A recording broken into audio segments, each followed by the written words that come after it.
कहानी के इस अध्याय में किस प्रकार राक्षस पुलोमा भृगु पत्नी पुलोमा को हर ले जाने के लिए अग्नि का साक्ष्य मांगते हैं।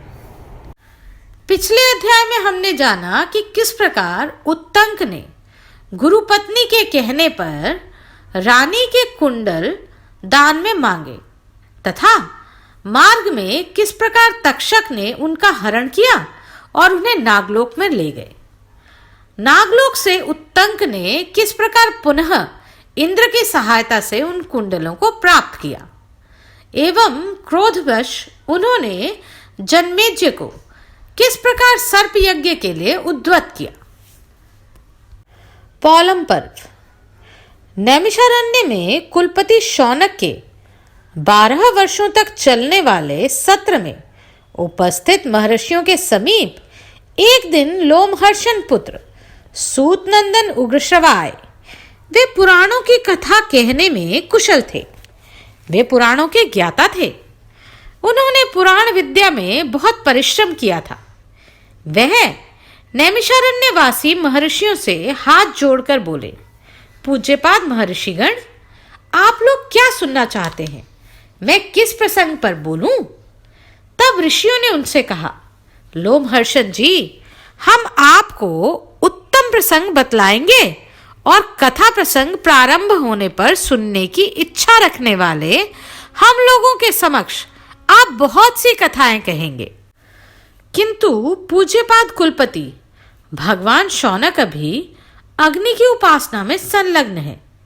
वे देवताओं और असुरों से संबंध रखने वाली बहुत सी दिव्य कथाएं जानते हैं।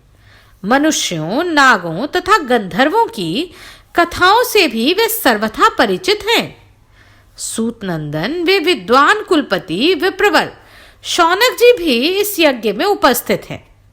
वे चतुर, उत्तम व्रतधारी तथा बुद्धिमान हैं।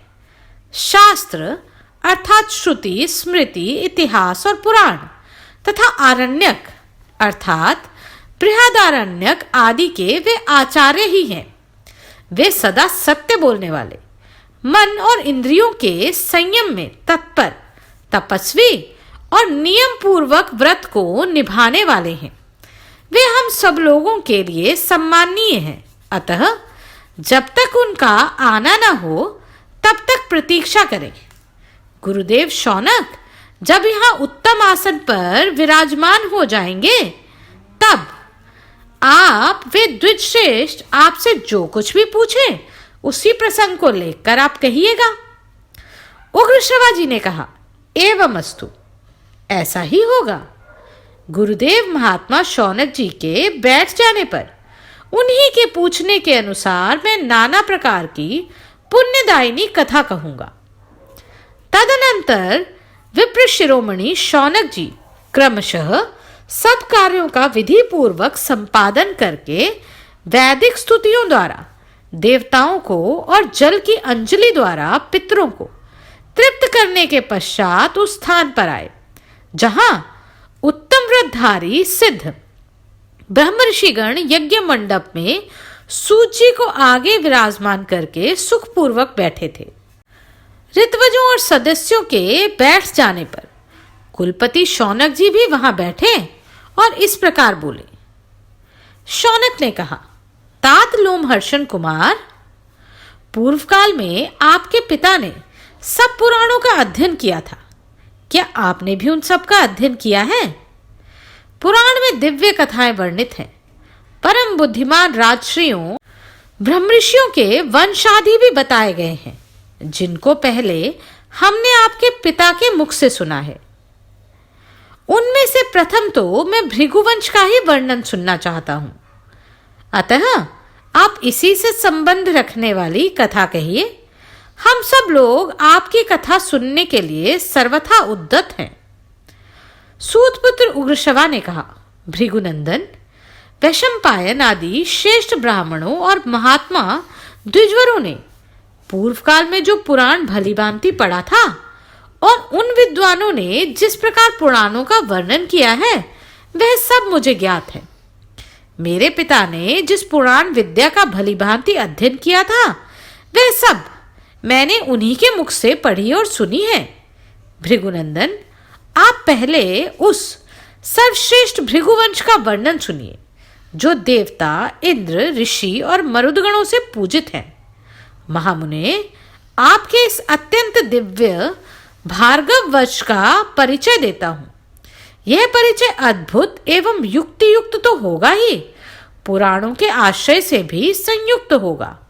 हमने सुना है कि स्वयंभू ब्रह्मा जी ने वरुण के यज्ञ में महर्षि भगवान भृगु को अग्नि से उत्पन्न किया था। भृगु के अत्यंत प्रिय पुत्र च्यवन हुए, जिन्हें भार्गव भी कहते हैं। च्यवन के पुत्र का नाम प्रमति था, जो बड़े धर्मात्मा हुए। प्रमति के घृताची नामक अप्सरा के गर्भ से रूरू नामक पुत्र का जन्म हुआ। रूरू के पुत्र शुनक थे, जिनका जन्म प्रमद्वरा के गर्भ से हुआ था। शुनक वेदों के पारंगत विद्वान और धर्मात्मा थे। वे आपके पूर्व पितामह थे। वे तपस्वी, यशस्वी, शास्त्रज्ञ तथा ब्रह्मवेताओं में श्रेष्ठ थे। धर्मात्माओं, सत्यवादी और मन इंद्रियों को वश में रखने वाले थे। उनका आहार विहार नियमित एवं परिमित था। शौनक जी बोले, सूत पुत्र, मैं पूछता हूं कि महात्मा भार्गव का नाम च्यवन कैसे प्रसिद्ध हुआ, यह मुझे बताइए। उग्रश्रवा ने कहा, महामुने, भृगु की पत्नी का नाम पुलोमा था। वह अपने पति की बहुत ही प्यारी थी। उसके उदर में भृगु जी के वीर्य से उत्पन्न गर्भ पल रहा था। भृगुवंश शिरोमणि पुलोमा यशस्वी भृगु की अनुकूलशील स्वभाव वाली धर्मपत्नी थी।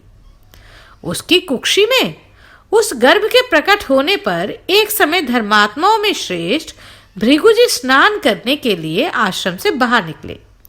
उस समय एक राक्षस, जिसका नाम भी पुलोमा ही था, उनके आश्रम पर आया।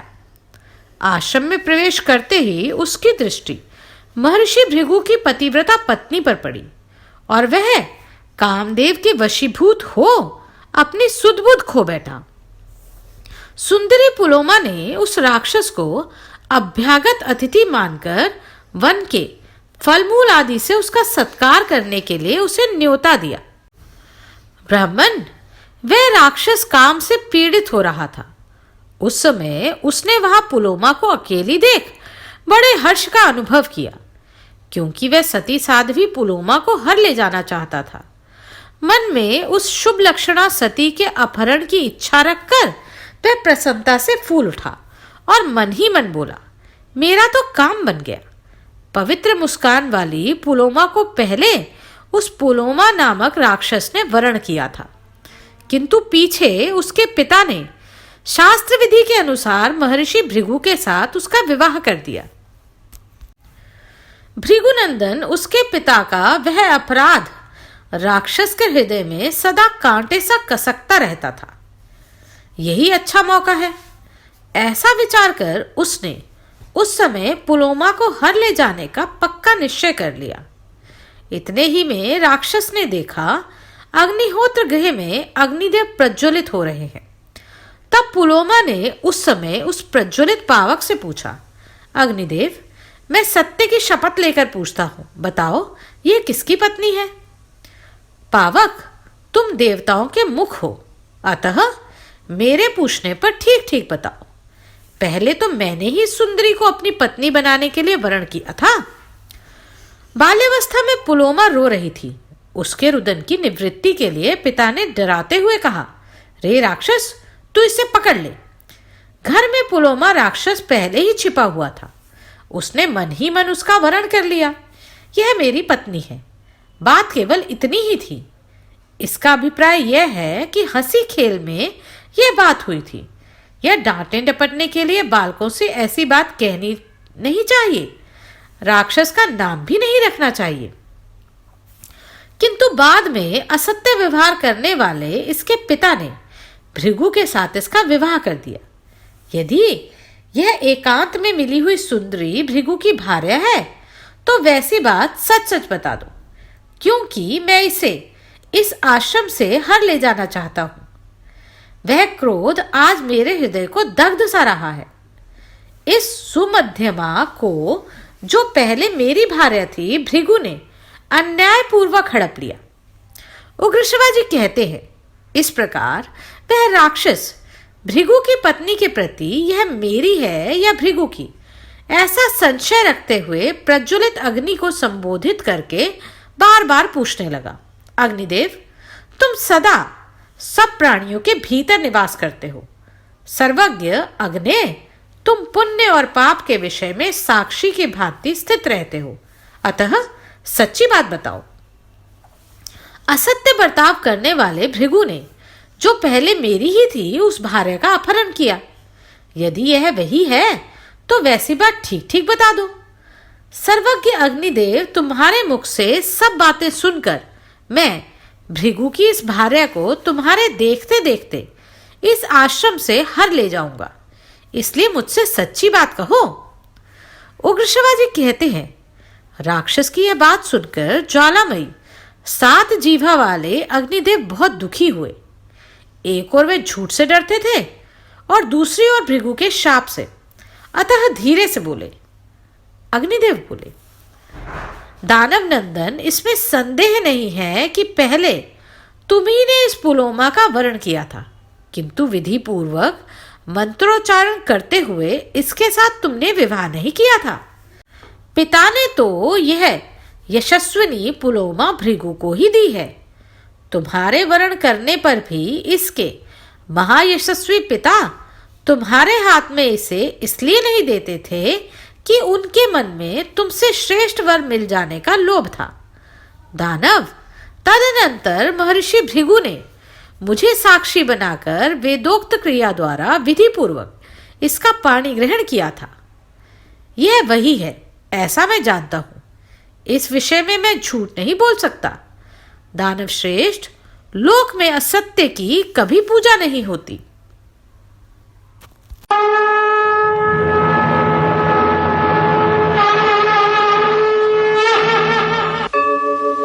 यदा यदा हि धर्मस्य ग्लानिर्भवति भारत, अभ्युत्थानम् अधर्मस्य तदात्मानं सृजाम्यहम्, परित्राणाय साधूनां विनाशाय च दुष्कृताम्।